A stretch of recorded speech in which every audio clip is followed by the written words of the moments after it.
Welcome back to Procurement Doodles, where Sri Lanka's procurement guidelines come to life, one doodle at a time. You've evaluated proposals, completed negotiations, and selected the winning consultant. Now, it's time to make it official. Today, Chapter 9, Contract Award. Once the CPC has completed the evaluation and negotiations, they move to the final decision on contract award. The process depends on which committee handled the selection. CPCC makes a recommendation for contract award to the CAO.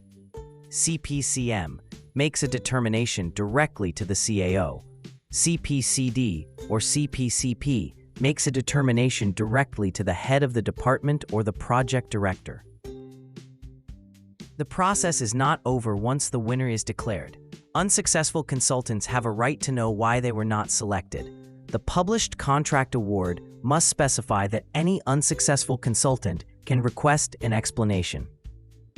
The procuring entity must promptly provide the reason in writing or in a debriefing meeting at the consultant's choice. The unsuccessful consultant bears the costs of attending. In the meeting, only the consultant's own proposal may be discussed, not those of competitors.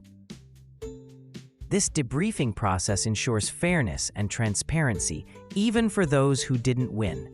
Following the acceptance of a proposal, a formal letter of acceptance is issued forthwith to the consultant. This is a critical step that formalizes the decision and triggers the contract formation. Following the letter of acceptance, a formal contract agreement is executed. This agreement must be signed by the appropriate authority. For a CPCC award, the Cabinet of Ministers' approval is required. For a CPCM, this would be the Secretary. The signed, binding agreement forms the legal basis for the entire engagement. Transparency is the cornerstone. The procuring entity must publish the following details promptly on its website, the NPC website, and any other appropriate media. A description of the consulting services. The names of all consultants who submitted proposals. The name of the successful consultant. The amount at which the contract was awarded. For a contract awarded to a foreign principal with a local agent, the name of the local agent. This public disclosure is mandatory, ensuring that every procurement action is open to public scrutiny. In every case involving a contract exceeding 1 million Sri Lankan rupees, the NPC maintains a database of defaulting consultants, which is updated regularly and published on its website. The NPC also issues a half-yearly list of such defaulting consultants to all line ministries for circulation.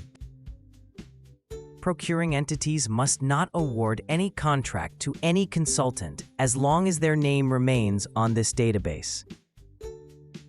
To enable the consultant to begin work promptly, the procuring entity must take active steps to supervise the assignment. This includes appointing counterpart staff, providing office space, transport, and other supplies, informing all concerned institutional parties, effecting the advance payment, providing authorization, data, and background material. Accepting the deliverables as stated in the contract. This is the PE's role in ensuring the project gets off to a smooth, on-track start. That's Chapter 9, Contract Award. From recommendation to debriefing, from execution to publication, and from database checks to active supervision, you now have the complete picture. Next, we'll explore Chapter 10, Types of Contracts. Stay tuned. Smart procurement builds a better Sri Lanka. See you next time. Hey, if you want to never miss a future upload, hit that red subscribe button, then click the bell icon right next to it. From the pop-up, choose all notifications. That way, every time we drop a new video, you'll get an instant alert. Let's grow together. Subscribe and turn on the bell now.